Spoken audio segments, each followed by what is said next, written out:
What's up, everybody? Welcome to another episode of the Everyday Ultra Podcast. I'm your host, Joe Corcione, and when I tell you I'm excited for this episode, I mean, I was already telling my guests how stoked I was. I cannot contain my excitement levels for this. So, many of you likely know our guest today, and if not, you totally should, because when I think of someone, I always admire people who set goals and they go through not just the process of it, but just the in-depth learning process of learning the ins and outs, tapping into experts, and then also sharing their journey along the way, and then actually doing the goal and completing the goal. When I think of people who do that, this is a guest today who embodies all of that for sure in the content that he does and the running he does.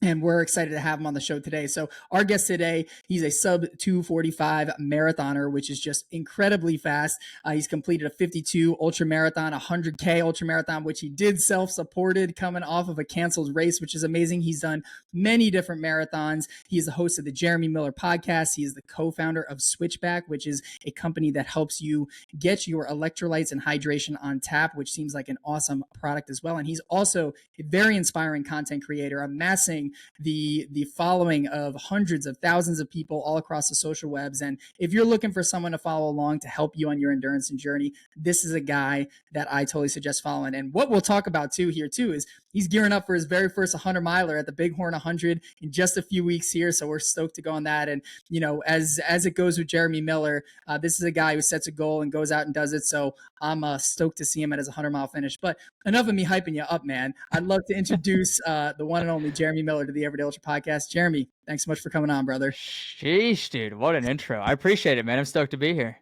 Of Thanks for course, having me man. on. Yeah, man. And dude, with all the stuff you've done, it's just like, it's incredible. And I know we were kind of chatting about this earlier on, and I'd love to bring this conversation on air, but it's just so cool to see you challenge so many different endurance goals in so many different verticals, right? So you go like the ultra route, you go the marathon route, like you kind of don't pigeonhole yourself in one thing, and you strength train, which I think is super, super cool. Like you did that massive deadlift and did that super fast mile in one day. I remember like seeing that, my mind was just boggling. And so I'd love to talk about how all these things kind of play in, but let's talk about this 100 miler that you got up in just a few weeks here, man. So talk to us, like, I guess, like how you're feeling, the process, the training. Like I'd love to hear what's going through your mind leading into your very first 100 miler. Yeah, I'm very nervous, very excited. It's the Bighorn 100 in Wyoming. And it's kind of a special race because I'm from Wyoming. I live in Austin, Texas now, but grew up in Wyoming, lived there from the time I was born until I was 21, 22 years old. So spent the vast majority of my life in Wyoming. I love it up there. I love the mountains and the scenery and the lack of people. Probably that more than anything. It's just so beautiful up there. And so I've done the Bighorn 52-mile race twice. The 50 was my very first like official ultra, I guess. We can talk about the very first one later on, but yeah, my very first like official set distance ultra marathon, and it just completely ate me up. I just got destroyed. I definitely underestimated not only the distance but like the technicality of the course, how muddy it was going to be, you know, running 50 miles with sopping wet, soggy socks and feet. And it just, I had probably 30 blisters on each foot. I was just a mess. I think I ended up walking the last 18 miles because the last 18 miles are pretty much all downhill. And I didn't do any kind of strength training before that, didn't do any kind of like eccentric training or downhill running. And so the downhill just obliterated my quads, destroyed my knees, the front of my toes from hitting my shoes. I was just a mess, basically, the first time I ran that race. That was 2022. Learned my lesson the hard way, trained really hard, and came back the next summer, 2023, ran the 52-mile race again. Had a 2-hour PR, so just over 11 hours. Oh, wow. It took me to finish the second one, and felt so much better. I ran the whole thing. I think I had, you know, 1 or 2 blisters, but night and day difference from that first year. And really, I think what helped a lot last year was just a different mindset going into it. I think the first year I was so nervous. I hyped myself up so much for this race. I was like, I got to, you know, run this time and be at this aid station by this time in the day and run these paces, all this stuff. And I think I really just hyped myself up too much and I added too much pressure. And I think I got in my head and I got really down on myself a lot. So the second time, 2023, I went into it like very just relaxed. I was like, okay, I'm just gonna run. We're just out for a nice 52-mile training run, basically. And whatever time I arrive at the aid stations, that's it. Doesn't really matter. Didn't really look at my watch too much. Just kind of had fun. Treated it more like an adventure than it was a race. And again, because of that, I had a 2-hour PR. And ran like a solid race. Felt good the whole time. So I'm kind of taking those lessons learned into this 100-mile race. Obviously, I want to be prepared and respect the distance, respect the course, and everything, but not take it too seriously and not put too much pressure on myself, and really, again, just treat it like a long 30-hour adventure. Basically, we're gonna just go explore the mountains.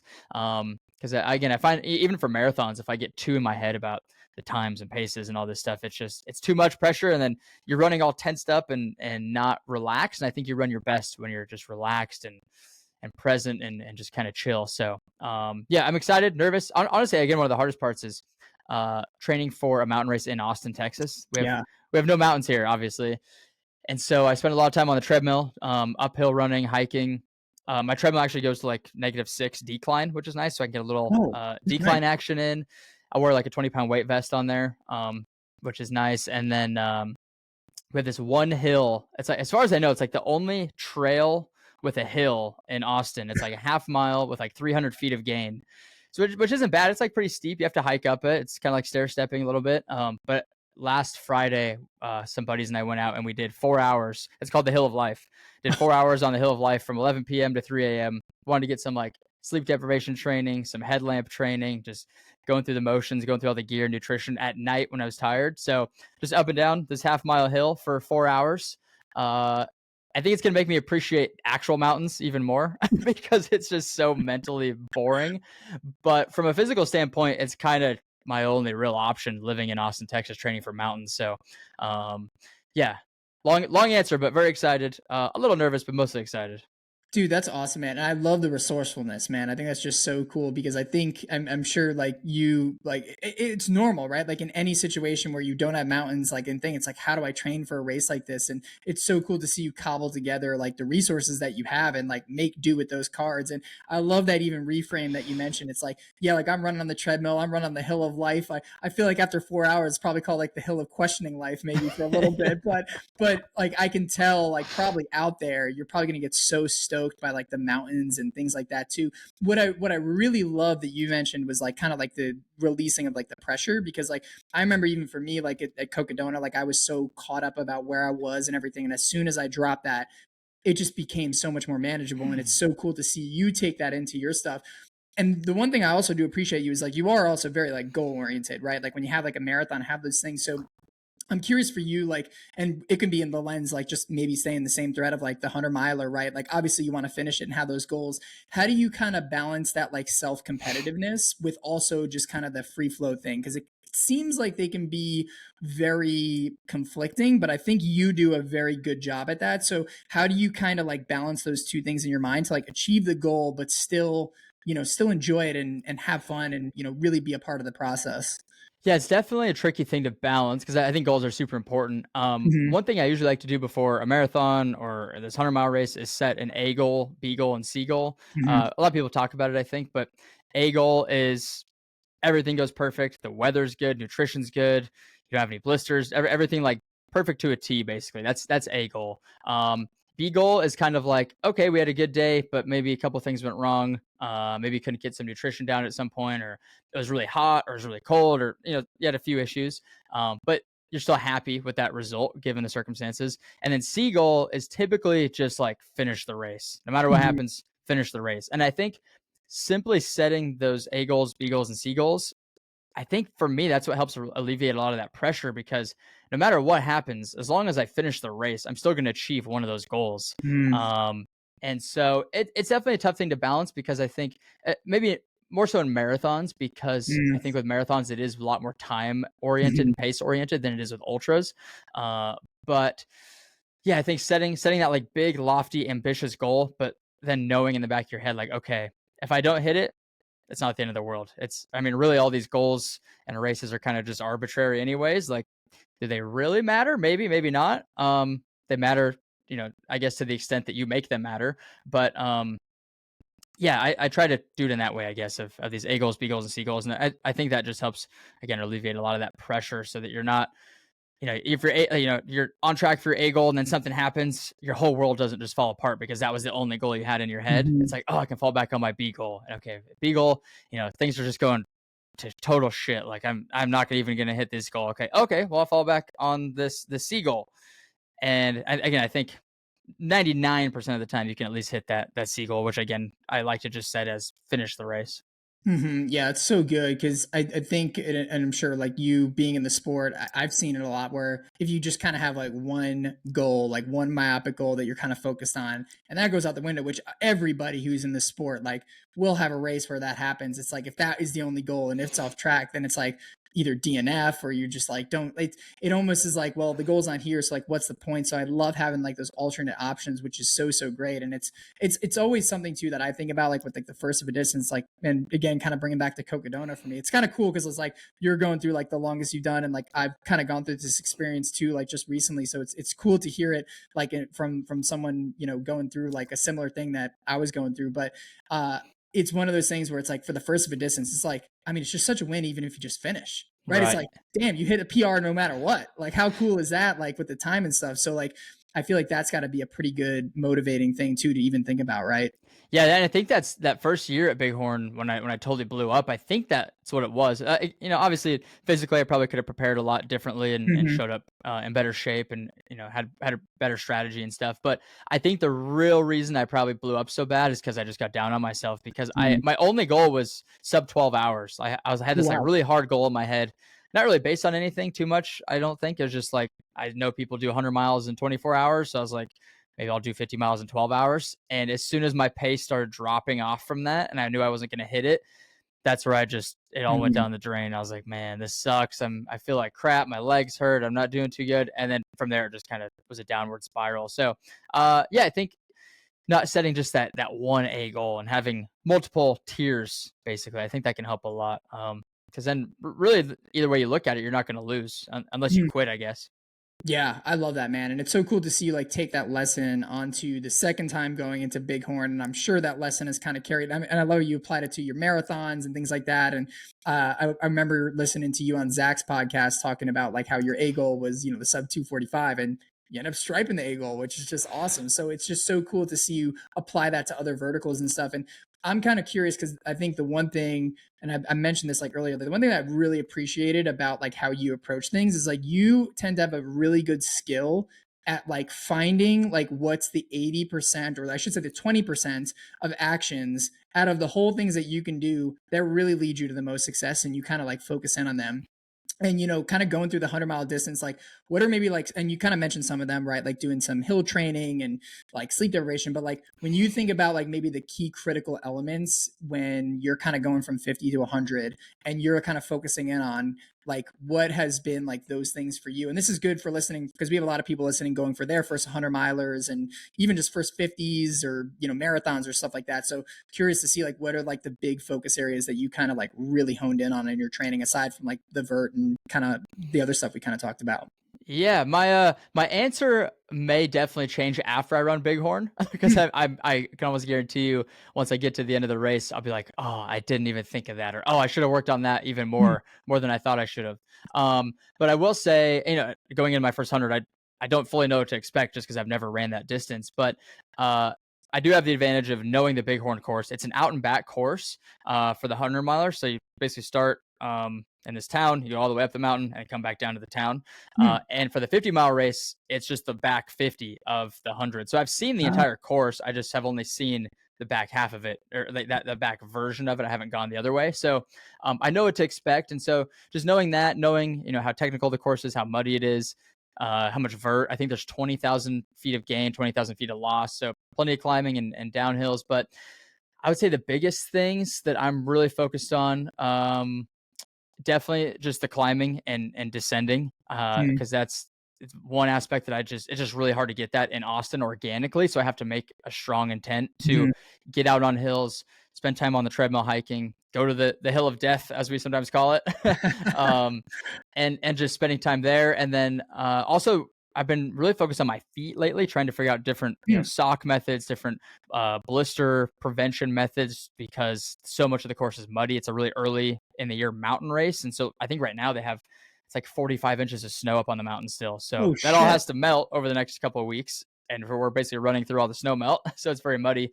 Um, so trying to navigate that and problem solve the blisters and things like that.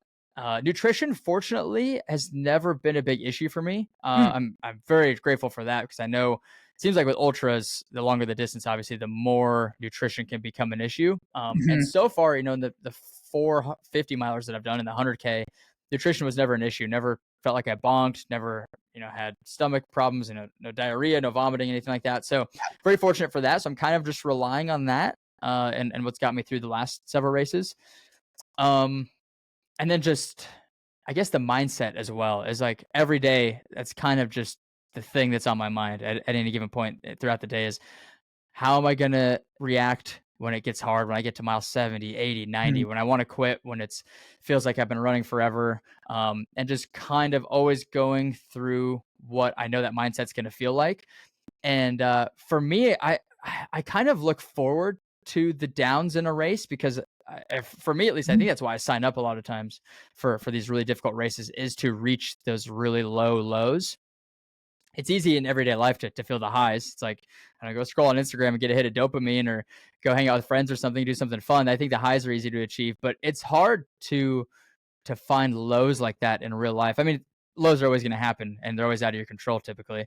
But in an ultra setting, I love when you get to a low because you have to figure out how to get through it and overcome it. And then you take those lessons that you learned in that ultra and you can apply it to real life when real shit happens. And so I kind of look forward to those. And I guess when you get to that really low point in a race, when it hurts, you want to quit. I think what snaps you out of it is just remembering to have that macro perspective of like, okay, this is just a low right now. We're out here, we're having fun, we're in the mountains, it's an adventure.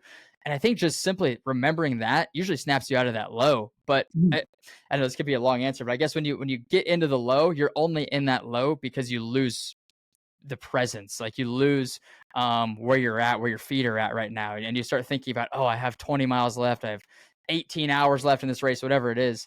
And so trying to remember to be as present as possible. I guess that's what I'm looking forward to the most. And so I guess mindset wise, that's where I'm really focused is how am I going to react when I get to those points? Yeah, man. Oh, dude, that's so good. And I love how, like, you're like forward thinking about that because I think it's so easy for like, and it should be done like for like 100 mile ultra to like have like, okay, let me forward think on my nutrition, my pacing, my, gear strategy and all that stuff. But like to forward action plan that like mental thing is so good because I think it's like just a good thing to think about is like, what am I going to do when it gets hard? Keyword when, right? Like in 100 miles, like I don't think I've ever like spoken with anyone, and I'm sure the same goes to you that like has gone through 100 mile or just all peachy keen, right? And so like the fact that you're like being so like prepared for that, I think is such a good thing in itself. And I love your approach, man. I think in the world of, everything of like, push hard when it's tough and everything like that, I think presence gets left out. Like I Yeah. 100%. Like it's like, dude, you're in the woods, you're playing, you're having fun. Like it's just beautiful scenery, and sometimes that in itself like can get it through, man. And I think for you, like probably having an emotional resonance to that place, and even just probably racing there for the third time, like that's gotta also probably have a good draw to you too, right? Like I think that's a very underrated part in picking a race is that emotional resonance, right? Oh, definitely. Yeah. Yeah, if there's anything that I love in life more than like my dogs and my family and stuff, it's got to be mountains. Like I can't think of much else that I love more than mountains. There's just something about being in nature, the trees and the vastness of it, and just the like solitude and the silence of it. It's I don't know. It's there's something special about mountains. That I just love. Like all the like happiest moments of my life, I feel like are when I'm in the mountains doing something physically challenging, Mm, and so that's like it like I know it's going to be hard and there's going to be some ups and downs, but like I think just remembering that part of it that I just love doing it and thinking back to all those like happy times, like the best memories that I've had are when I'm doing something really challenging. Because I don't know what it is exactly. It's maybe the human psychology or whatever it is that makes the difficult things so it's like type 2 fun. It's like it might suck in the moment, but looking back on it, it's like, oh my gosh, that was so much fun. I want to go do it again. But again, because it's not always so much fun in the moment, it's easy to forget that you're doing something really really epic, like running 100 miles through the mountains. And so, just constantly being present of that. And yeah, I think the presence is huge. And um, it's like I don't think you can be upset if you are truly being present. Like Mm, it's because if you're like where your feet are in that moment, like, you're not thinking about anything else. You're not thinking about the future, thinking about problems you have at work or with your family or anything else. It's like you're just in that moment, and you don't have space to think about anything else. So, yeah, presence is like, I guess, kind of my word for this race. I guess is just be as present as much as I can. Man, I love that. And when you said like, you're not thinking about like, the future, I thought like I thought of a quote that I heard like a long time ago. It's like when your mind's in the future, you're stressed out. When your mind's in the past, like you're depressed, but when you're in the presence, you're at peace. And it's like that's so true. Cause like in an ultra, think about it. Like, I mean, I'm sure like I know I've experienced this, I'm sure you've experienced this, plenty other people listening probably experienced this. Like you get to mile 30 or 40 and you have like, 12 more miles to go. Like where's your mind usually jumping? It's jumping to those 12 miles, and then you get stressed Yeah, out and all that stuff. And it's like in those moments like where you can truly look around and see like I'm in the trees and all that stuff, it just kind of goes away. Or like in the past thing with that quote, right? Like I mean, I had the same thing with Cocodona. Look at my splits, it's like you talk about in your first 52 miler with at Bighorn, like it's just you look at the bass and you're like, okay, like it hasn't been going as I wanted to. Then you get kind of sad and bummed, but like that presence, man, is super powerful. So I love that focus on there. And I think, yeah, like I said before, I think it's an underrated part of mental toughness because I think we think of toughness as like, white knuckle, and that stuff's great. Like, don't get me wrong, like, I love that shit. Like, I love Goggins, I love that shit. Like, I will, I'm a big guy on that too. But I also think Goggins is also somewhat present too. Like he's yeah, just in the moment doing the fucking work, albeit probably a little bit more rough around the edges. But I think that presence is like the real key to unlocking like true mental, I guess toughness you call it, but also like mental control almost too, right? 100%. Did you? I'm curious with your experience with Cocodona. I know that was your first 200-mile race. Mhm. Did you learn a lot of these things, or did you have similar experiences in your like previous hundreds? Or did you? I'm curious what you learned between the 100-mile races you did and then now completing a 200-mile race. Like, there's got to be some differences, I'm sure. Yeah, for sure, man. And thank you for asking the question. I appreciate it. Yeah, and I think you're nailing like a lot of the things where you're saying with the 100. It's like I went into this race. There's just so many unknowns and so much variables, and like you kind of got to manage it. But and I'm sure you feel the same way with this. Like one thing that I kind of realize is like the more you venture into that unknown, the more you become comfortable with it. Hmm. So like I remember the first time I ever did like my marathon, like I was scared shitless because I'd never gone more than a half marathon. And the first time I did a 50K, I was scared. But then like the first time I did 100, I was like pretty scared as well. But then like going into 250, I was like, wait, I've kind of gone through these like unknowns before. And it almost becomes like you trust yourself a lot more because like you keep throwing yourself out and you make it out the other side. So it was like very interesting. I was definitely very nervous, like, almost like borderline throwing up like the night before, like nervous. But like it was one of those things where I kind of trusted the unknown. But I think the biggest things that I learned, and honestly, I think it's very similar to 100 but just exacerbated in a 250, is that it's not about the problems that you face in an ultra. Like you can get foot problems, you can get GI issues, which dude, like God bless you for never having a GI. I want to definitely, I know like my listeners are probably listening and be like, ask him what his thing is. So I definitely want to ask that because like dude, like kudos to you. I can definitely not say that's been the same for me in my ultra career. But you face problems along the way, and it's like your success in an ultra marathon, I truly believe, outside of fitness, is measured by how well you manage the problems and how well you manage your mind in the midst of those Hmm. problems. And in a 250-mile race, right, it's like Murphy's Law. Like the more time you have for things to go wrong, the more things will go wrong. And so in a 250-mile race, I mean, I had every problem in the book. I had blisters, I had, GI issues. Like I had tons of stuff come up. And I truly think it was like the problem solving that really, really helped a ton. So it's like, it's not a matter of like, can I physically do this thing? It's like, how efficiently can I get through this problem? And I think with like 100 miles, like sure, you got to be fit, you got to go the distance, but like your success is exactly proportional to how well you solve problems. And yeah, it's great to like prevent problems. Like I think everybody should, right? Like take care of your feet beforehand, make sure you have a nutrition plan dialed. Something will go wrong. And usually when I see people who aren't successful, and even like when I think about when I've been the least successful, is like when I haven't handled problems well. And in a 200 mile, it's just like that times like 50. Like the lows are deeper, the problems are bigger. Like it's just like the number of problems are had.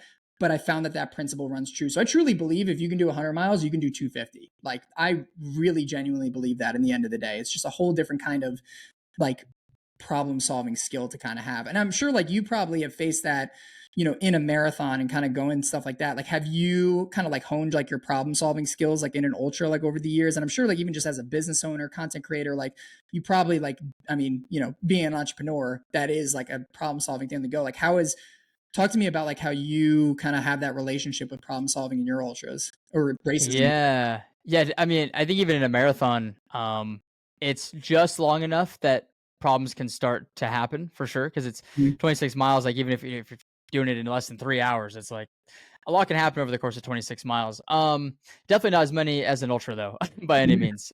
So yeah, problem solving. It's definitely, I don't know. It's for sure a part of everything I've done.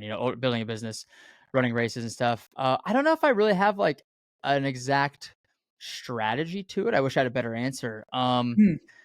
I don't know. I guess it's just like I think what a big part of it is when something does happen, when a problem does arise, like not freaking out. It's like just chill, like almost like hoping for the best but expecting the worst. Like you're just ready for any problem to happen at any time. You hope that they don't, but like you're just kind of always on your toes, ready. And then when something does happen, it's like don't freak out. Like it's not the end of the world. It's like okay, you're in a marathon and you dropped one of your gels, but you need that exact amount of gels to get you through the race. It's like, well, shit, what am I gonna do?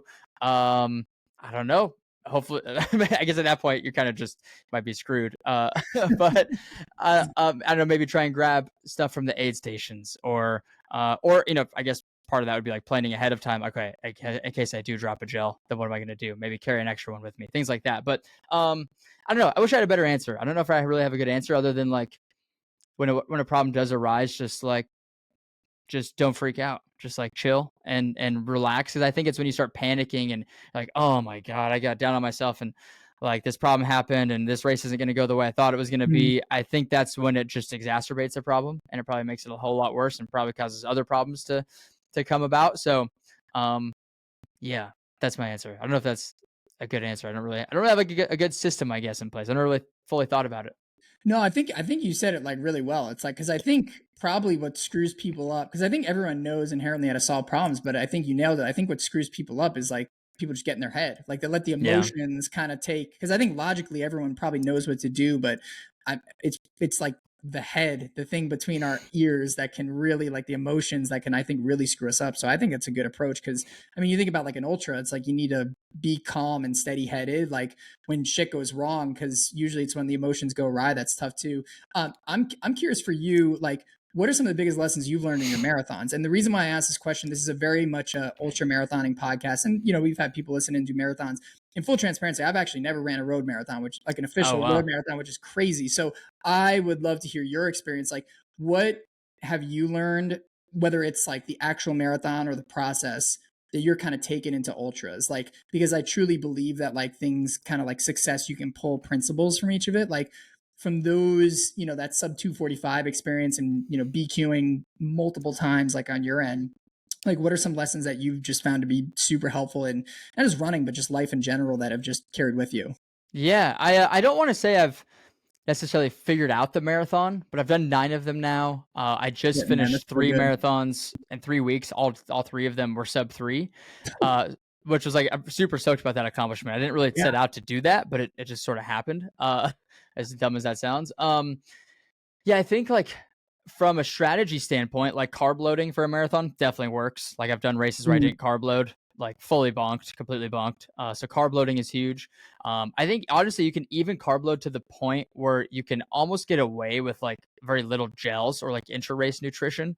Oh, Like wow. when I ran 244 in Chicago last year, I actually the plan and on paper I should have taken about 6 gels throughout the race, and I could only take about 3 just because I didn't have like stomach issues, but I just had a hard time like getting them like to go down basically, like down Mhm. my throat basically, because I was running like 6:15 per mile, so like it's basically sprinting, and I had for whatever reason I just felt like really full, like I didn't feel like I needed the gels, and so every time I'd go to put one in my mouth, I felt like I was just gonna like I needed to like spit it out basically. So I think I only took 3 gels throughout the whole race, and on paper that's definitely not enough to get you through a marathon, just based on what we know about glycogen stores and like our fueling systems.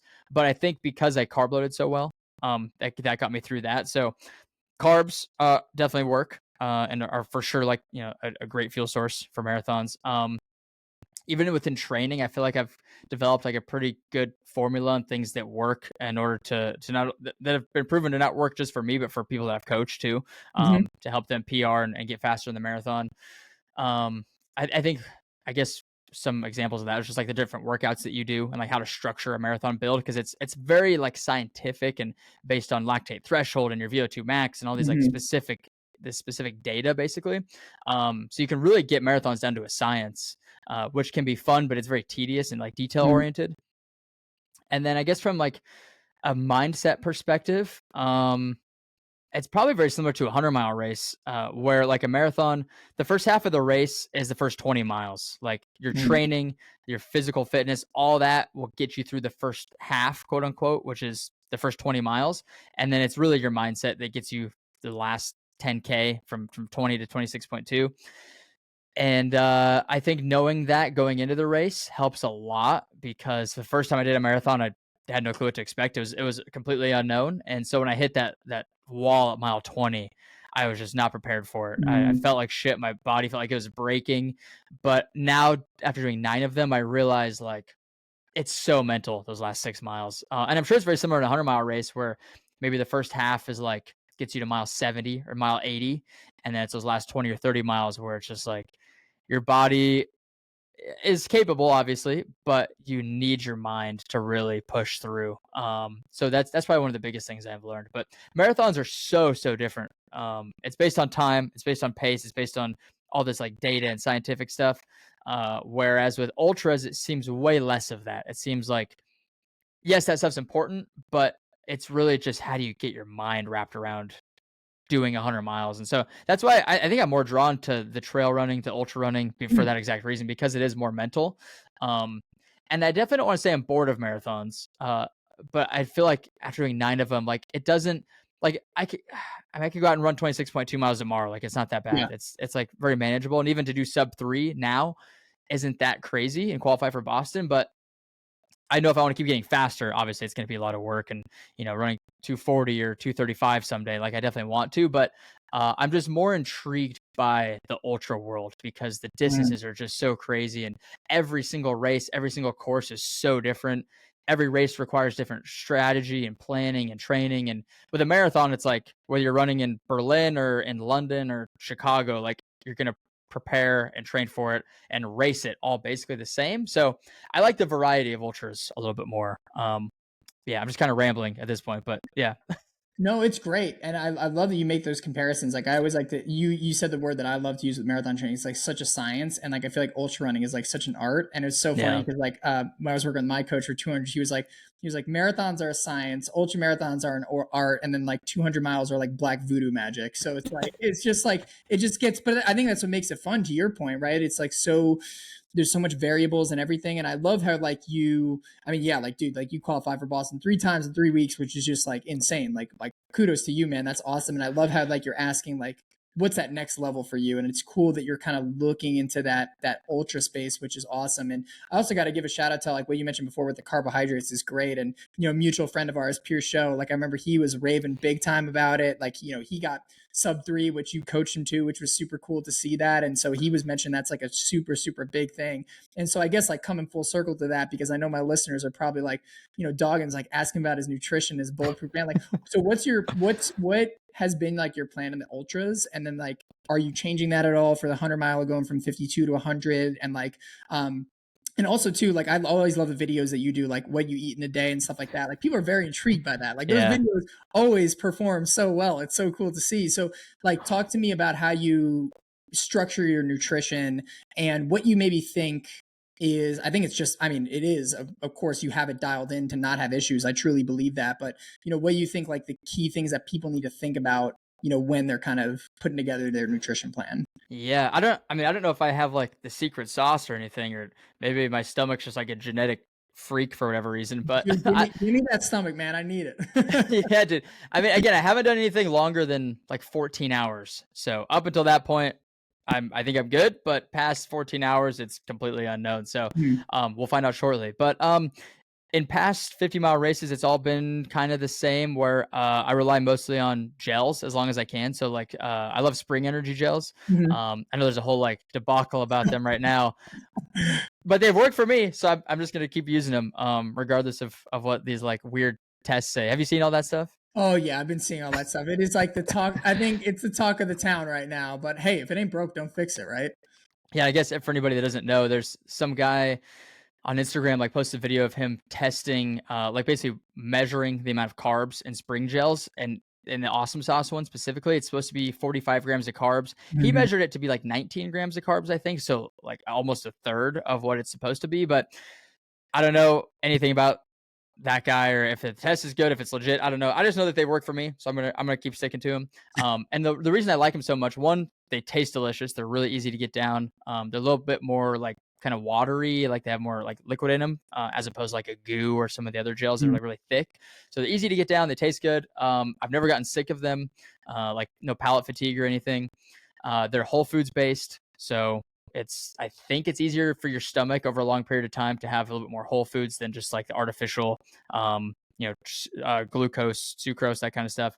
And then typically what I'll do is I'll alternate that with a Morton gel. I love Mhm. Morton, and I never had issues with Morton, but I don't know if I'll be able to just palate Morton for Mhm. 24 or 30 hours. So I'll do that as long as I can. I'm pretty confident that Morton is, I think they've got it figured out in terms of like GI issues. I don't know Mhm. anybody that's ever had issues from Morton. You might be able to speak to that if you have any experience, but I think Morton's great. So do that as long as I can. And then at the aid stations, stick to like quesadillas, fruit, and ramen noodles, basically. That's basically the bulk of the nutrition. I have a hard time for whatever reason, like not because my stomach has issues, but just getting like solid food in Mhm. it just never sounds good. Like I could drink liquid all day, I could take gels all day, maybe some fruit or something really light like a quesadilla, but trying to eat a cheeseburger or like crackers or I don't know, things like that. Just I have a hard time. It just never sounds appetizing. So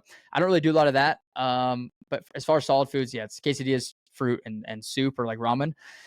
And then hydration, I try and do, obviously depending on the temperatures, Mhm. like one of the Solomon flasks every hour. Mhm. I usually have one with just water and then one with electrolytes in it. Mhm. And Switchback has 1,000 milligrams of sodium per scoop or per pack, which is nice. And so I've done sweat tests. Have you done a sweat test before? Yeah, I've done like the precision hydration one, like in like the lab or something like that. Is that the one you're talking about? Like Yeah, the I yeah. did that one, and then I did the one, I think it's Levelin, where you like wear the patch on your arm. Oh yeah, Both yeah. of them surprisingly were like exact. I think they're within like 10 milligrams of each other. So Wow. my sweat rate is like 1,000 milligrams per liter of sweat, and I've like tested, how much I sweat in certain conditions and stuff. So I've got like the hydration pretty dialed in. I would definitely recommend the sweat test to anybody. And Mhm. you can determine your sweat rate by just weighing yourself before and after a Mhm. run. So that's pretty easy. But then I think the real key component there is like how much salt you lose in your sweat. So once you know your sweat rates, depending on the conditions, and then you can dial in. And from what I know, your salt loss is always the same, like pretty much for Mhm. the rest of your life. Like it never is going to change how salty your sweat is. So that's a really important thing to know, I think. But other than that, that's basically it. Just water, electrolytes, gels, and then a couple of things from the aid stations. Yeah, and those things at the aid station, those are things like you've tried before, they work for you, they're just tried and true, like nothing new. Like it's like I know I can take down ramen, I know I can take down quesadilla. Is that correct?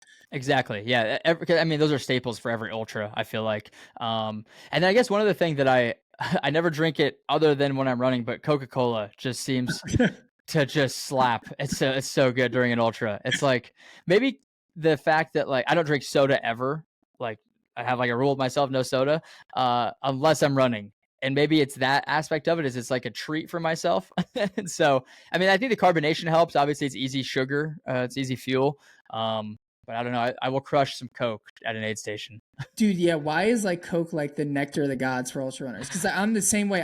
I don't think I've ever in my life had like a casual Coke like ever, but like I will guzzle it down in an ultra. Like what's like why is that? It's just crazy. I mean, it's sweet. It tastes good. Whatever formula they use for Coke, and oh, I forgot the most important part. Or maybe not the most important, but the part that everybody loves the most is raw milk. I Oh, don't know. are you on the Mike McKnight train? Yeah, dude, raw milk. I fueled for with milk for my 100K, my last 50 What? miler, my last 250 milers. So obviously I don't take it on the course with me, but I have it at aid station or like my crew will like have it for me, which is great. So I'll just chug like I don't know 16, 20 ounces of raw milk at the aid station. Dude, it's so good. I honestly think I don't think there's a better like endurance food or endurance fuel. It's has a full spectrum of macros like carbs, carbs, fats, proteins. It has electrolytes. It has tons of micronutrients. Like as long as it doesn't give you stomach issues, I think it's one of the best endurance fuels out there because it's I think 8 ounces of it is like 250 calories or something. So it's super Oh, calorie dense. Yeah, man. There's something to the milk. I don't know.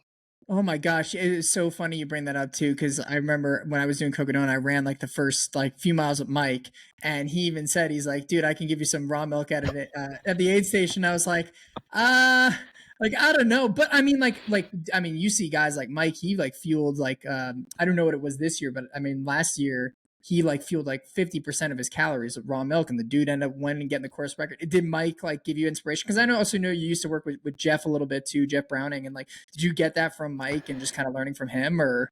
Yeah, I know Jeff does it. He used it quite a bit at Cocodona this year. Hmm. There's those two, and then there's a third guy. I can't remember his name, but he was using it at Cocodona.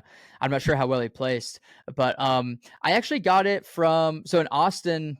Raw milk is so weird. It's illegal in a lot of states. I What? know in California you can like buy it at the grocery store, and like Colorado you have to own like a share of a cow on a farm.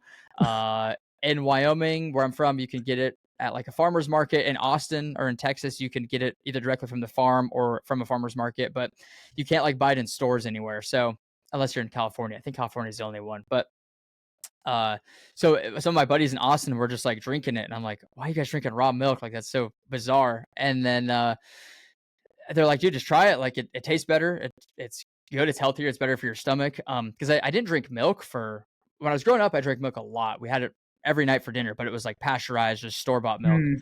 And then it started giving me like stomach issues, and I'm like, I probably shouldn't be drinking milk. 'Cause it give me like bubble guts and stuff. So I did quit drinking it for probably 5 or 10 years.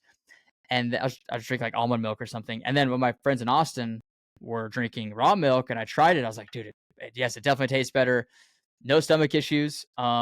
Because it's basically when you pasteurize milk, when you heat it up, it like kills all the bad bacteria that might be in there, but also all the good bacteria, Hmm. like the enzymes and probiotics and stuff. And so it just helps your body to digest it. And a lot of people that think they're lactose intolerant can actually drink raw milk Hmm. because of those enzymes and stuff. So it's really interesting. I don't know. I It works for me, and I think it tastes good. Like the run we did this last weekend on the Hill of Life, the 4 hours. In the middle of the run, we would just go back to my truck and just like slam some raw milk, go back and run some more, and it's like 90 degrees outside. It's like I don't know. It sounds bizarre, but it freaking works. I swear. Oh man, now I'm gonna have to try it out. I hope it's not illegal to get it in Arizona. Now I got to check like the legal laws and stuff Yeah. like that too. But hey, like I am a big believer if like it works for like multiple people who are successful, which I definitely consider you in that thing, like I in that category. I think it's just hard to knock it, right? So I think like anyone who doubts it, like, and I've never been a doubter of it. It's just more so like I've been almost like kind of nervous about it because it's like you don't think about that out there. And I know I have a sensitive stomach, but I think I'm gonna have to add in some raw milk into my routine for sure. Yeah, I think it's worth obviously testing in some training runs and stuff, or even just at home. But do you know Matt Johnson at all? I don't know him personally, but I know of him. I follow him. He's awesome. Yeah, he's another good example. He thought he was lactose intolerant for like years, didn't drink milk, and then we had like a friendsgiving last November, and I brought a gallon of raw milk for everybody. He tried some, and he's like, "Dude, I feel fine on it." Now he drinks like a gallon a day, What? and he's like, "There's something to it. Maybe it's just like the amount of calories that you get in from it, or maybe the form of protein or something. But I think it helps with recovery potentially too." Mhm. I feel like I've noticed differences there. I know Mike talks about that a lot. I've heard Matt talk about it. Just feeling like you can recover quicker. It could be placebo or it could be something else, but I don't know. I'm a big fan of it. Yeah, I can see the protein helping a ton, and that was actually like you asked about lessons on Cocodona. That was actually one of the biggest lessons for me is like how important and underrated protein is in an ultra Mm, marathon. Like if I could go back and do my first few hundreds, I would be taking protein shakes like every 40 miles or 20 miles. really Yeah, so like, dude, it was nuts. So when I did my first 100 miler, I mean, my legs got pretty sore. I want to say like 60 miles in. And then like the last 200s that I did, I mean, they were a little faster, but in one of them, I kind of miscalculated my electrolytes. Should have probably used Switchback. But the little plug there. there we go. But at Cocodona, like my legs did get pretty sore, probably around like mile 100. And I remember like I took a protein shake and like it would go away, like the soreness. And Mm, like anytime my legs got sore, I would usually either have like a protein shake or a protein bar, or like I would have like some sort of like chicken or kind of high protein source at like the aid stations. And like all of a sudden, like the soreness would go away after a little bit. And like interesting. I mean, I can't be 100% sure, but I do think like the muscle recovery that's in there, because like you hear all the time, like carbohydrates, all that stuff. So, like, dude, if I could like go back to like my first 100 miler, like I would be consuming way more protein. Like, because I don't think I consumed like any on my first 100 mile, maybe just on like some quesadillas and stuff that I had. But like, man, I think so. I think that raw milk, that would make sense to kind of tie it back to that point. I think that just makes sense from like a muscle recovery perspective to get in that protein in there as well, because I think it's a very underappreciated part of like ultra marathons, just because like your muscles just get shredded out there. Interesting. Yeah, I don't know if I hear anybody talk about protein Right. or fat. Really, it's all just like carbs. Like just get calories in and try and make it from carbs, I guess.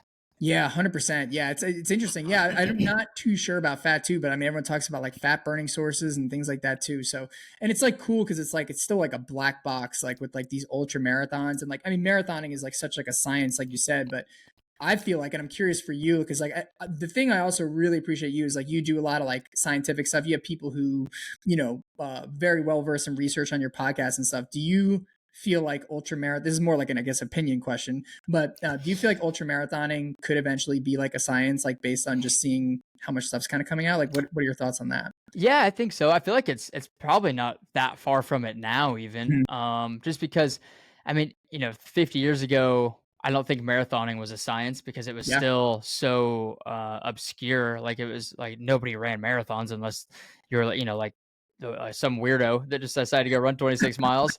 But now I think with just all the data and like the even just the wearable devices and people I think a lot of it's probably just a matter of like the sport getting more popular, so more money going into it, more Mhm. research, and all the nutrition companies doing research and funding different things. So yeah, I think definitely it'll come down to a science. I feel like even now, I don't know, I feel like when I first heard about 100-mile races, I mean I was definitely late to the game, probably like 2017, 2018 is when I first heard of like 100 milers. Mhm. I was like, "What in the world? Like, people, do they die when they run 100 miles? Like, like what happens? Like, I didn't even know that was humanly possible." And it seems like people, and I heard about it through like David Goggins and Cam Hanes and Courtney DeWalter, like when those guys started really blowing up. Um, and it seemed like even then they were just still trying to figure it out. Like, Mhm. there's actually Cam Hanes did Bighorn. I think it's on his YouTube channel. It's like a 3-minute video of like his Bighorn 100 recap from like 2007 or something. It's so Oh wow. old, and he's wearing like a full backpack. He's I think they're trail shoes, but they look like road shoes. He has like basketball shorts on. He's wearing like a visor, like just nothing what the sport looks like today. No trekking poles or anything. Um, so I think just the more awareness and more attention that the sport gets, the more statistically people are going to figure it out and bring more studies and stuff to it. So yeah, I think definitely it could get down to a science. And again, I don't think it's that far from it now because it seems like now, like it's what is the saying? 200 is the new 100, or I Yeah. think now it's 300 is the new 200. But it's like the 100 mile was like so crazy because people just knew marathons, and now it's like so many people do 100 milers. It's like it's becoming just so routine. I think so normalized. Yeah, and it's crazy because like even like you look at Cocodona, like so it went live for registration, it's already sold out, and that took that race. I think so. It never sold out before. It technically quote unquote sold out this year because of permitting, but like I think even when that hit, it was a month before the race. It sold out 2 weeks after registration opened, pretty much a year away from the race now. Like Jeez. that's freaking wild. Like, and and to see like all these hundreds that are getting harder to get into with like the lottery and stuff, it's just wild to see all that stuff. And I mean, you look at how big marathoning is and like how small ultra marathoning is, it's still very small compared to like the marathons out there. And it's like to think that ultra marathoning like has still just so much more room to grow, which is super cool. Which I kind of want to ask you a question, because I think one of the things that I think is so cool about you is like you don't have a traditional running background. Like you played, hockey. I know was you were a big sports guy kind of growing up, and then you kind of got into running, a little after college and kind of later into your life too. And I'm curious, what would be your best piece of advice for someone listening to this podcast? Maybe doesn't have a running background, but they want to run 100 miles or they want to do an ultra marathon, but like maybe they're like, I don't have the running background. So like, you going through the ranks and being the success that you've kind of done and doing these ultras, like what's your best piece of advice for that person who's listening who like maybe doesn't have a running background but wants that boost, whether it's either just like actionable tip or the mindset thing to help them get there? Yeah, I think maybe one kind of tactical tip, I guess, is just get really good at walking. Just go out and Mm, walk for like 30, 45 minutes, an hour a day. Just walk as much as you can. And then once you feel really comfortable walking, start running a little bit. I like to tell people to do like landmark running. So if you're like out on the ooh, road, run from like this mailbox to this mailbox, or run to the next street light or something. Just like keep it simple. And just like get a feel for it. Like there's not really one right way to run, or like form wise and stuff. So I think just like go out and just move your body, just run, just do what feels good, and just really do everything based off of feel, I think, as much as possible. And mm, then once you get comfortable, doing these like little run walk intervals, build up into going for like a 1 mile run, a 2 mile run, and just really ease into it. Because when I first got into running, I would literally go out and run a mile a day as hard as I possibly could, like every day. That was like my workout for the day, which just go run half a mile out, half a mile back, and that was took me like 7 minutes. I was done for the whole day, and I got hurt. Like I had shin splints and mm, the runner's knee and plantar fasciitis, and it took me so long to actually like, build up to doing like an ultra or to doing a marathon or something, because I just didn't know how to properly train, and I was just trying to like do way too much too soon. So I think just like ease into it and just get really good at walking first, and start from there, and then from there, I mean, this is all if you want to try and do it the very smart, intentional way. Go mhm, sign up for a 5K, sign up for a 10K. Just work your way up in distances until you feel more and more comfortable. And honestly, I feel like a lot of people would probably be better off on something like a 50K for some of the earlier races, or mm, like a longer trail race, because you have to walk. You're not mm. on the road. The road is just so terrible for our bodies, I think. Like all my injuries come from when I'm on the road. So get out on the trails as much as you can, get on some dirt. I think that's a good way to prevent injuries, and I think enjoy it more because you're out in nature typically if you're on trails, or you're somewhere beautiful, so it makes it more fun. And then I guess from like a mental standpoint, some advice is I always tell people two things: be patient and be consistent. It's Mm, like I think that goes for anything in life, really. If you can show up on a day-to-day basis, be consistent, and you have the patience to trust the process and see the bigger picture, that could take you so far in life. That could take you so far in running. And yeah, just it's cliche to say, but just be patient and just be consistent. I think those are the two biggest factors for success. mm, Is I mean, if you look at any entrepreneur, any athlete, whatever it is, um, most people aren't like genetically gifted with some crazy thing. Maybe on the athletic side, but most people like they wouldn't be where they're at without the consistency and the patience. So I think those are the two pieces of advice I would have: get really good at walking, work your way up real slowly, and just be patient and trust the process. Dude, so good. And I have to highlight, I think that's one of the coolest things. And I totally agree. You saying, like, I think of doing a trail 50K, it's probably better than doing like a road marathon. Yeah, because dude, that pavement is like, I remember I like walked like a marathon on pavement once, and like that was up there with some of the most painful things, more than like a 50-mile ultra. It's freaking wild, like how crazy the pavement just kind of beats up your legs and joints. It's wild. Yeah, I mean, if you think about like human evolution, like we didn't have concrete Wow.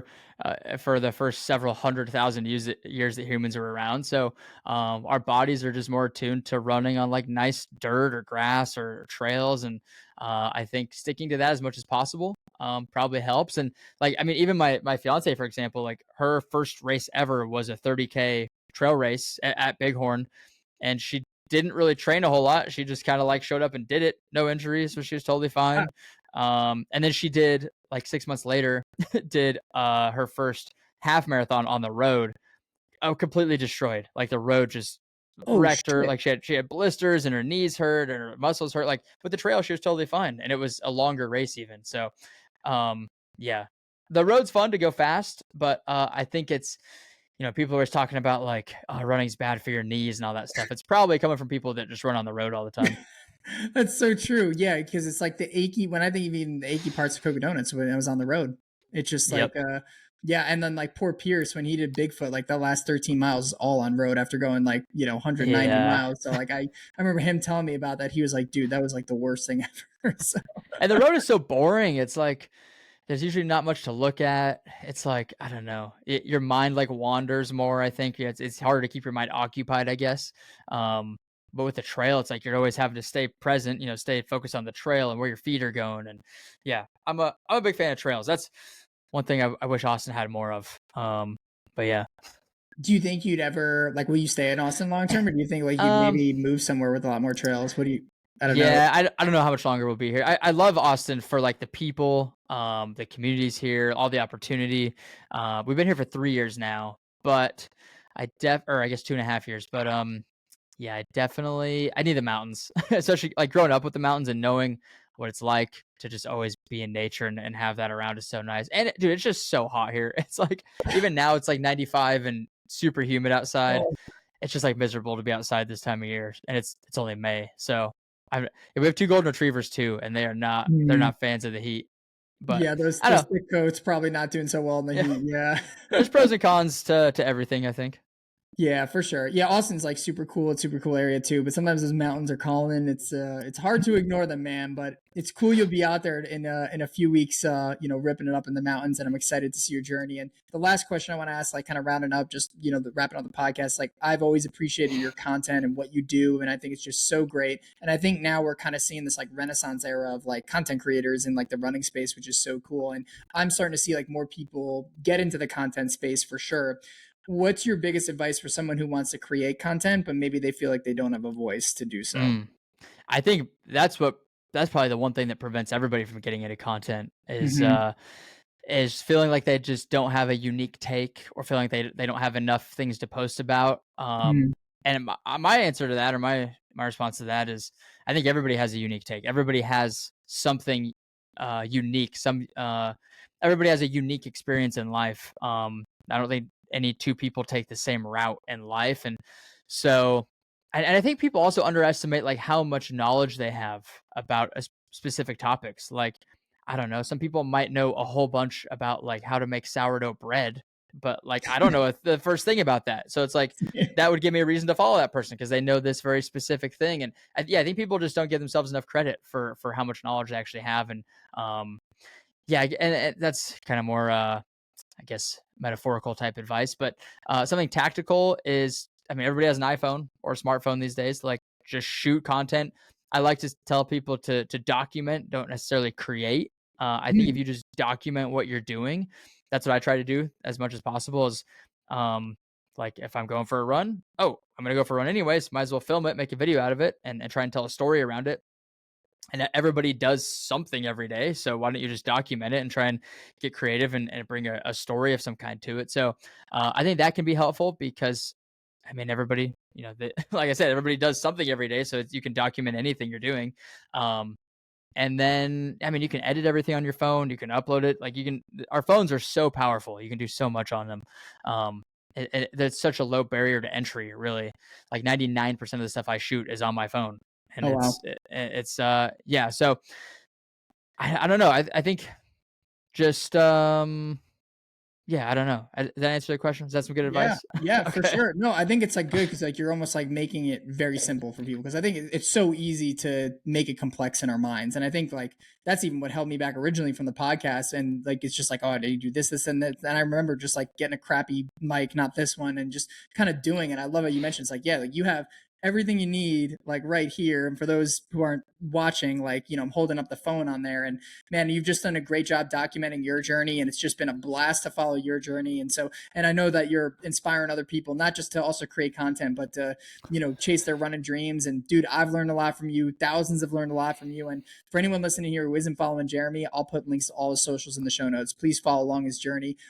Dude, I'm excited for your 100-mile race, man. I will be tracking along. I will be cheering for you, man. I'll be rooting for you. And before I go let you onto the peak training weeks onto the 100-miler after this podcast, I have to ask the question that I ask all the guests on this podcast, because the show is called Everyday Ultra, and our whole ethos is helping listeners be better endurance athletes every day. And I know you've shared a gold mine of information here that people can take away from, but there's one thing that people do can be to be better endurance athletes, and they can do this thing every day. What would that thing be? Mm, every day. I mean, outside of just running every day, I would say, just like enjoy the process of it. The races are fun. The races are like the cherry on top to all this stuff. The Cocodonas, the Bighorns, the setting goals, all that's fun. But I think it's just how do you make the journey and the process like sustainable, and how do you make it this like lifelong journey? And I think if you have that mindset of like, I'm not just gonna sign up for this race and do it and be done, and then move on to the next race. It's like, how do I make the everyday, the like mundane, enjoyable, and fall in love with that process? It's like, what's that saying? It's the man that walks further, or what if I'm butchering it? The man Oh, I the know. man Yeah, who loves walking will walk further than the man who loves the destination, or something like that. yeah. I think that's it. I think you nailed it. Yeah, I think that was it. Yeah, it's like just enjoy waking up at 5 a.m. And going for a run and being alone with your thoughts, or getting off work and going to run for 90 minutes in the heat every day. It's going to the gym and doing some like strength exercises and things like that. I think, yeah, I think we forget about that. I forget about that all the time. Mm. Is just enjoying the day to day process, and like that we have the ability to even do stuff like this. Like I mean, so many people in the world right now, like living in third world countries or things like that, I couldn't dream of.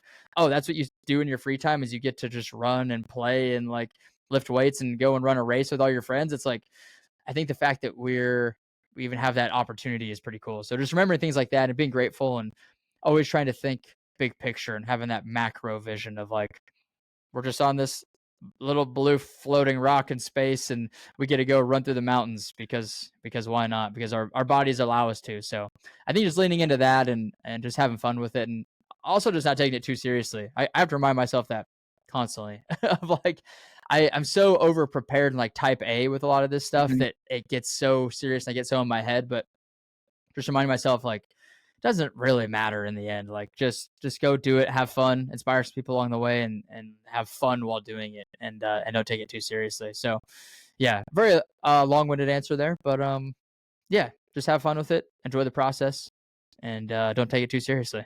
Dude, and honestly, that's such awesome advice coming from you too. Like someone who, I look up to, and I know a lot of people look up to, seeing like you set these goals and have it, but you have this big emphasis on enjoying it, enjoying the process, not taking it too seriously. And man, if there's like, one thing I think anyone can take away, and there's many things that people can take away from this. Like I think it's just that essence of just, not taking it too seriously, enjoying the moment, being present, and loving the process, because that's why we get out and run, man. So you said that awesomely, and I think that's just a great point that is even a good reminder for me. I think anyone who like goes after big goals, it's always can be a struggle sometimes, because we want to do great and we want to have these things, and sometimes we just got to realize, hey, like we're out here to have fun, man. So I know you're going to be having the time of your life in just a few weeks at Bighorn, man. So I'm excited for you, dude, and best wishes. I'll be rooting for you, and would say good luck. You don't need it. You're well prepared, but yeah, man, best wishes there. And dude, thanks again for coming on the pod, man. This is a blast. I appreciate that, dude. Appreciate you having me on. One question I have for you, as far as content, obviously, like you mentioned, there's like a plethora of content creators now, especially in the running space. Hmm.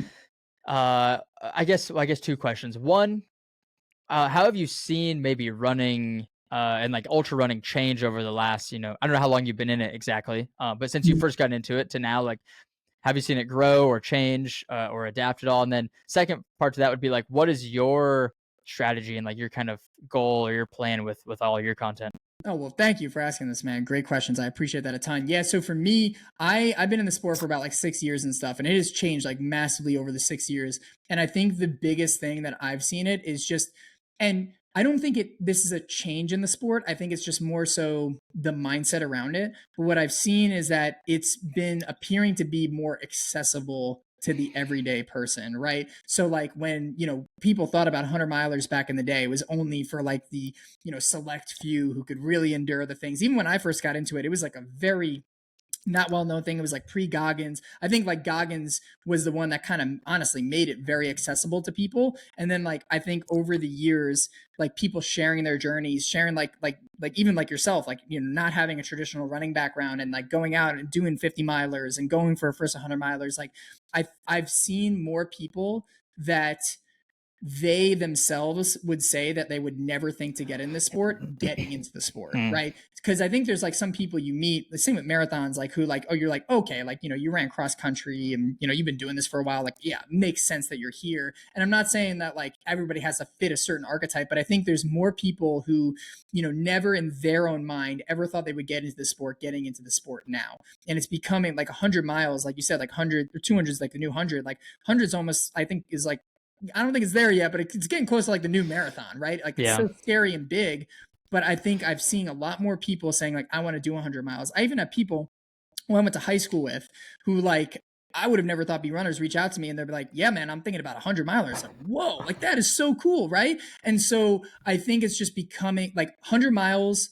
I don't want to say it's becoming smaller, but I think the perception of it is feeling smaller. And I think that's why you see 200s growing and stuff. So I think because of that, the sport's going to continue to grow and everything like that. And you're going to see a lot more people going into it because people are going to feel a lot more comfortable doing that. And I think that comes with people sharing their story. And like, I think why Goggins, and you mentioned this really well on Zach's podcast, I think why that took off so much is because he didn't have that background. And he was like, honestly, like the exact opposite of what he is today. Yeah. And I think that showed people, it said, oh, it doesn't matter like what my background is and do it. Like I have no running background either. And I think that's always something that I preach. It's like, it doesn't matter who you are today. It matters who you want to become and what you're willing to do to get there. And I think a lot of people see that and they're like, I'm willing to get there. I can get there. And I think that's the biggest shift that I've seen over the past, like, 6 years. And I think honestly, like to ties into your next question, like strategy, I think the strategy is making ultra running accessible. It really is. And the reason why I should call the show Everyday Ultra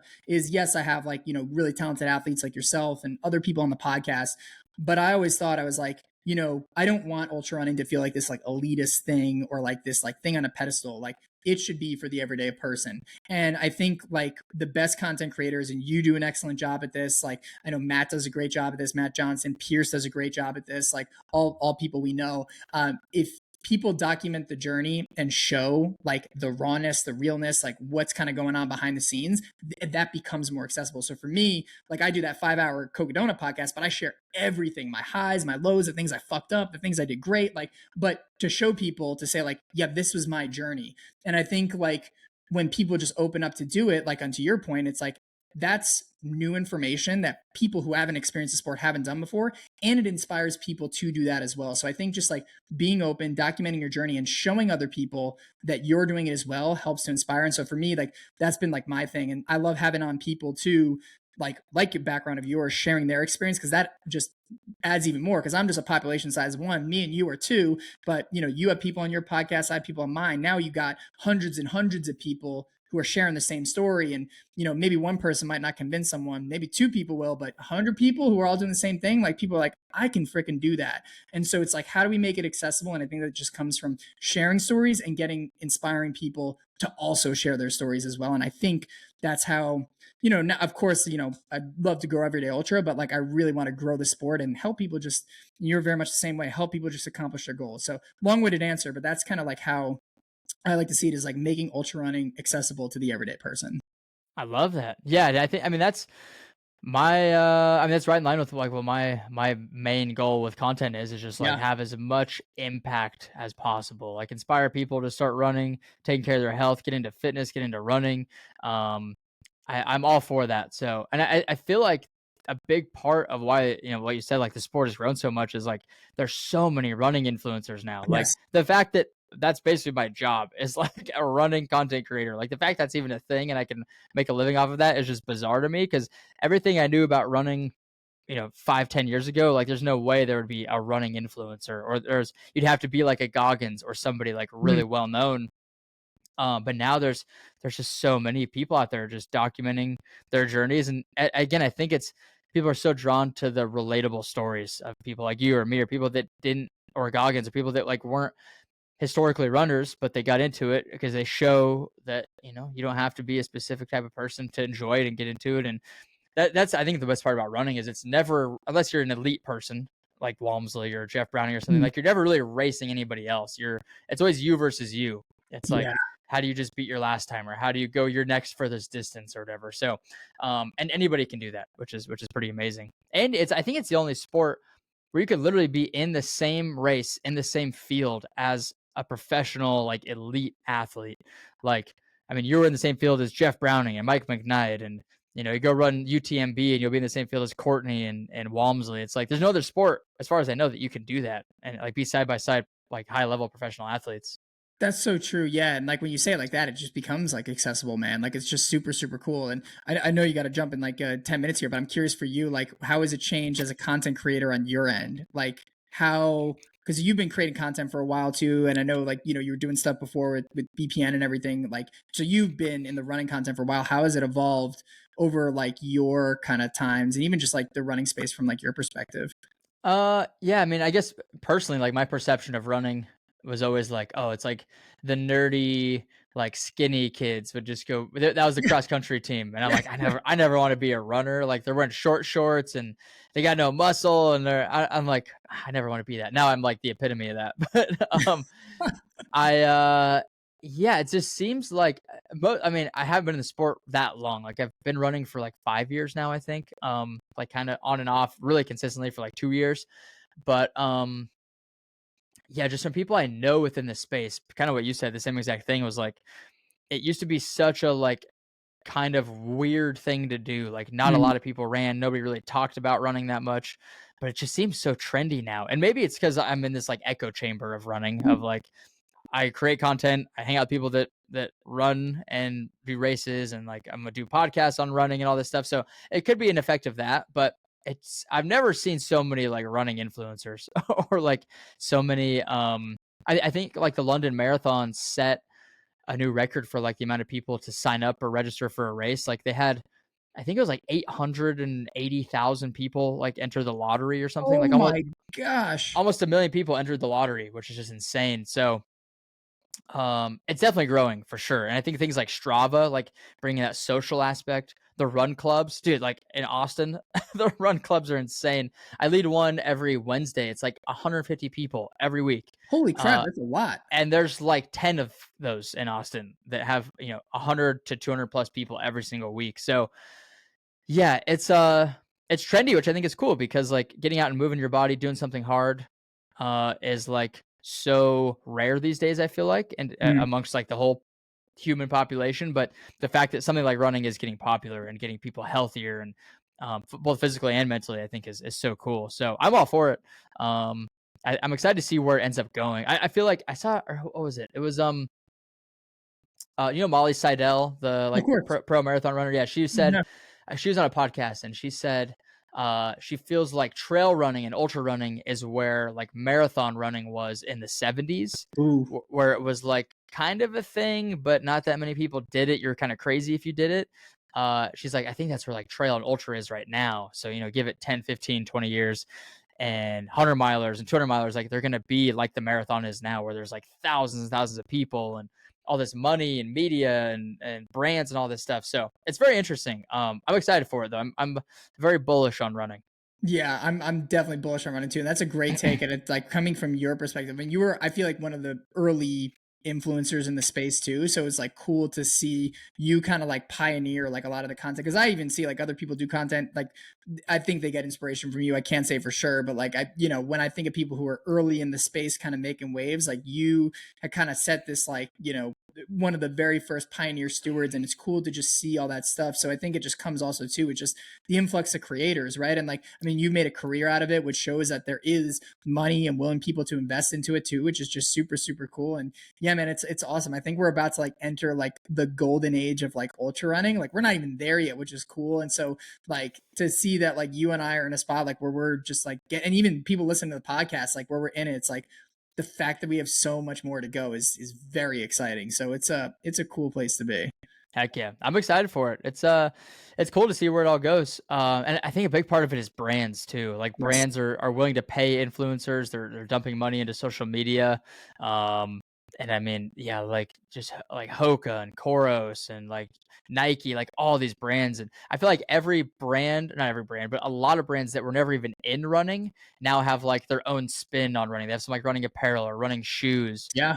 If they were, historically like a CrossFit brand, or if they just did like, I don't know, skateboarding stuff or something like that. It's just I don't know. It's cool. It's very unique. I don't know. I'm a big fan of it. I'm pumped to see where it all ends up. Yeah, it's super cool. Like when you see brands like Lululemon like sponsor like some of the best like Yeah. elite athletes in the women's space, and then like putting on this like world record breaking event. And now they're coming into shoes, which is just it's nuts. It's like it's almost Yeah. like like to kind of add on to the question they asked before. It's like kind of like I'm living in like an alternate dimension, because when I first came in, it was just not like this, and now it's just so different, but in a good way. Like so, it's crazy, man, and we're just getting started, which is rad. And thank you for everything you do for the community, man. I truly believe that you've led a very big shift in a positive way, and you continue to do so. So on behalf of myself and all the ultra runners, man, like thank you for pioneering the way for this awesome growth in running that we've had. Yeah. I mean, I don't know if I played that big of a role, but I'll take the compliment. Yeah, it's definitely inspired me. I know from a echo chamber perspective, it's inspired me a ton, man. So I at least I'll thank you from myself for sure. Heck yeah, I appreciate it, dude. And yeah, thanks for having me on, man. And I don't know if I told you yet, but congrats on Cocodona as well. It's that I mean Thanks. that's freaking inspiring to me, because yeah, after being with Pierce when he did the Triple Crown Yeah. 200s last year, and knowing several people that have done 200s now, if you would have asked me a year ago, honestly, even like 2 weeks ago, if I wanted to do a 200-mile race, I'm like, I think I'm good. But now, like the more I'm learning and preparing for this 100-mile race, like seeing like, oh, I think I'm gonna be able to get this thing done, and then just seeing all these people doing 200-mile races now, I'm like, man, there's something interesting about the 200s, dude. Even seeing the 17-year-old go do Yeah, Cocodona, man, I'm like, 17. dude, if a 17-year-old, I mean, dude, he's a freaking stud. But I'm Yeah. like, if he can do that, like, why not me? I don't know. Yeah. Did you feel like you got like more interested after Pace and Pierce at Tahoe? Oh, definitely. A Yeah. lot of it was just like seeing, um, like the strategy behind it, Mhm. like, and just like I mean, I paced him at Tahoe, which was his first ever 200. He almost quit at 100 miles in. He was like, dude, Oh, I'm I didn't know done. that. Yeah, he was like, I'm done. He came in to one of the aid stations, and I think he was just in his head of like, oh my gosh, I've only done 100 miles. I have to turn around and do another 100 miles. And Yeah. he'd never gone past 100 miles before. So I think he was just in his head of like, oh, this is gonna be so hard. And he was having like some stomach issues, like I was like hydration, electrolytes were off. So we called his coach Mike McKnight. He Mhm. like told us to get some Imodium and just like chill. I mean, that's the thing with the 200s. Like the cutoffs are so generous. Yeah. Like he had like 9 hours. So I'm like, dude, you could get a full night of sleep and then still go and you'd be fine. So yeah, a lot of just the problem solving and the strategy behind it gave me more confidence, I think, which is cool. So maybe someday I'll see how this first 100 miler goes. I don't know. I was looking on the UTMB website because I really want to go do Ooh. some like Switzerland races, because that seems like a ton of fun going over to the Alps. But we'll see. I'm Yeah, gonna do this for I'll focus on Bighorn, then we'll see. yeah, and if you love the mountains, man, like that's the place to be too. But yeah, man, I'm stoked for you to go to the 100. And yeah, if you ever go on the 200, man, I think you'll like it. Like the way that I kind of said it is like the first time I did 100, and this is not to like say anything bad about the 100. I think it was just my personal experience when I did the 100, and I did not have a good first 100. I just did every mistake wrong. But the next morning I woke up and I was like, I don't know if I ever want to do that again. That was really long. And then I did. I signed up for three more hundreds after that. So don't worry. Like I definitely came back.